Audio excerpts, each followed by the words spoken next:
What's up, YouTube? I am Sillyram, and I am so excited to bring you guys this video that explains how the next project on this channel is going to work.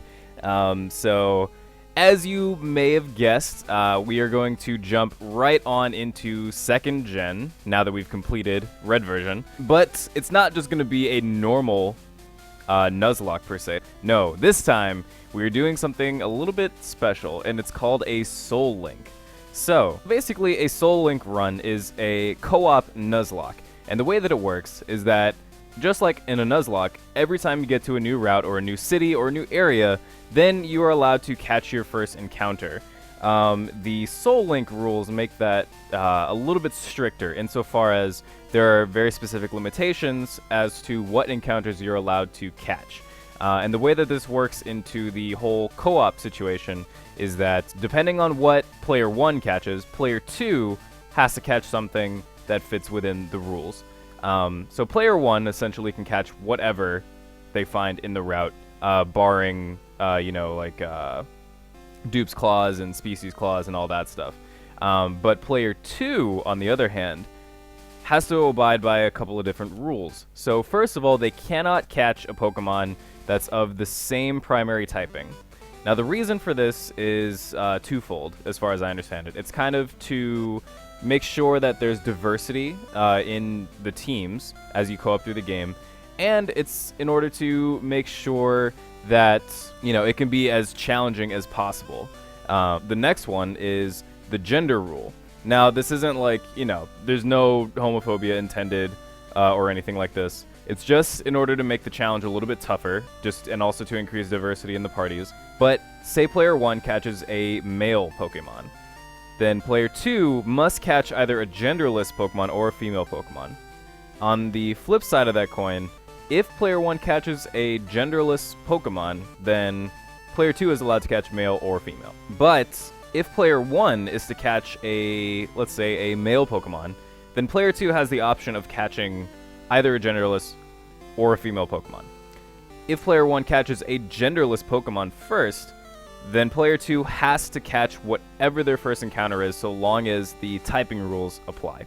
So, for example, you see here we have a Tangela. Shouts out to Angela. Let's say, for example, I catch a female Tangela. Now, this means that my partner is not allowed to catch the, say, male Bulbasaur that he runs into in the grass, because Bulbasaur, though it's male, is primary grass type. Likewise, if I were to find a male Tangela, and my partner were to find a male, say, Jolteon, then he would have to re-encounter.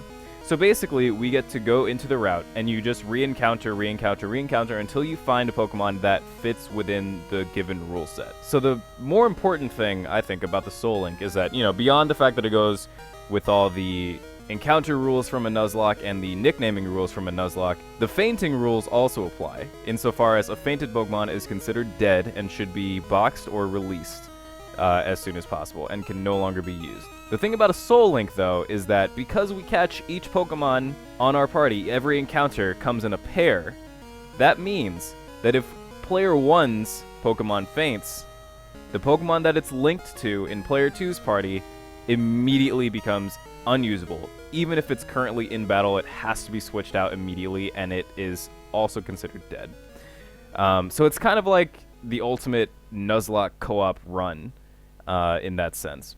Hopefully that explanation was clear enough, and if it didn't make any sense, then you'll be able to see it in the episode, which should be going live fairly soon, like shortly after this video goes up. But yeah, you don't have to watch this one. You'll probably figure it out as we go through the Soul Link, but I just wanted to make sure that we had some clarification on the rules in case anyone wanted to go back and make sure that they completely understood what was going on, because admittedly, my Soul Link partner and I do not explain it once we get the game going, because we just want to dive right in. It's tedious to include it into the first episode, just like talking about the rules and blah blah blah. So, I'd wanted to make this separate video just to make sure that we had the record set straight on how this game actually is going to work. So if you happen to see any unintentional rule breaking done by either myself or my partner, then please let us know in the comments, and we will do our best to remedy any monkey business that goes on. Because honestly, we'll probably make a mistake here and there, like we'll forget that something is primary ground as opposed to primary rock, and we'll mix up our parties, and it'll be all big thing. Hopefully, no confusion like that will happen, but keep an eye out just in case, because yeah, it would help us a lot if you let us know in the comments. So thank you for watching the rule explanation video, and there should be a link that will take you to episode 1 of the Gold and Silver Soul Link. So again, I'm super, super excited to be bringing this project, especially after successfully finishing the Red Randomized Nuzlocke, which, you know, was super fun. It was great. I had a really good time recording that and uploading it and sharing it with you guys. So hopefully you will enjoy the Soul Link even more, because IMO, this is even better than Red. This is like far, far, far better. Far better than Red was. Even though Red was pretty great and it had some pretty awesome moments. But yeah, Gold and Silver Soul Link will be coming up very soon. And yeah, also just as far as an upload schedule goes, I think I'm going to keep it at the same, like, you know, Monday, Wednesday, Saturday, but I might move it back to Monday, Wednesday, Friday, and of course this is Japan time. I will be making sure that the uploads go earlier than noon Japan time, because noon Japan time is what, like 8 p.m. Mountain time, which is great for the West Coast, but kind of terrible for the East Coast, because I know I have some people in the States that watch this as well. And then Japan time, like, my friends in Japan can literally watch it any time of day, whenever. If I upload it at 10 a.m. on a weekday, we're all going to be at work, and they can watch it during lunch, they can watch it after work, it doesn't even matter. So yeah, I think for the sake of people in the United States who are watching, I'm going to change the upload time so it's a little bit earlier, and yeah, hopefully you will enjoy the Soul Link. Leave a like if you thought that this video was helpful, and I will see you in episode 1. If you're hyped, make sure you keep an eye out. Make sure you sub to the channel so you can keep up with the new playlist that will be coming out with Soul Link. Thanks again for watching. Peace out.